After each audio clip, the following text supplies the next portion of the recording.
Deer girls, তোমাদেরকে বলতেছি, partner cheat করছে, বুঝবা কিভাবে?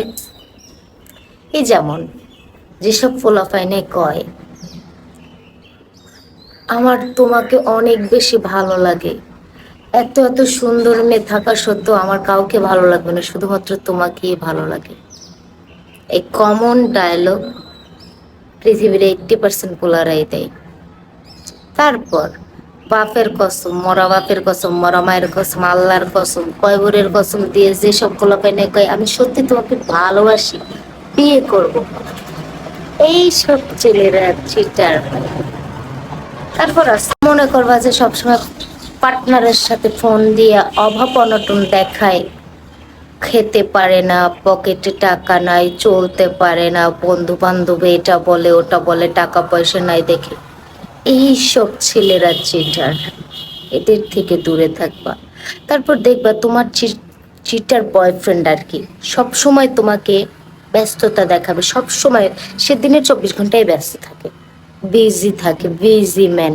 আসলে হে হয়েছে টোকাই। তারপর ওই যে ইসের ম্যানেজার, কিসের ম্যানেজার জানি, উফ, লন্ডনের ম্যানেজার, মানে টোকাইগিরি করে, এর ম্যানেজার। যাই হোক, এরপর দেখবা তোমার চিটার বয়ফ্রেন্ড যদি বলে যে এই আসলে রিলেশনটা আমাদের মাঝখানেই থাকুক, অন্য কারো জানার দরকার নাই, তোমার আর আমার মাঝখানেই থাকুক, আমাদের ভিতর গোপনে থাকলে পূর্ণতা পাবে, ভালোবাসা গোপনেই সুন্দর, বুঝে নেবেন। হালার পোহালার আরো এক জায়গায় না, কয়েক জায়গায় রিলেশন আছে, হালার পোহালায় আপনার সাথে সিট করতেছে। এরপর দেখবেন আপনার বয়ফ্রেন্ড কয়েকটা আইডি, ফেসবুক আইডি, কয়েকটা ইনস্টাগ্রাম, কয়েকটা হোয়াটসঅ্যাপ, যাই হোক অ্যানোদার ব্লা ব্লা, এ বলবে এটা আমার এই কাজে লাগে, এটা সেই কাজে লাগে, এটা দিয়ে ফ্যামিলি মেম্বারের সাথে কথা বলি।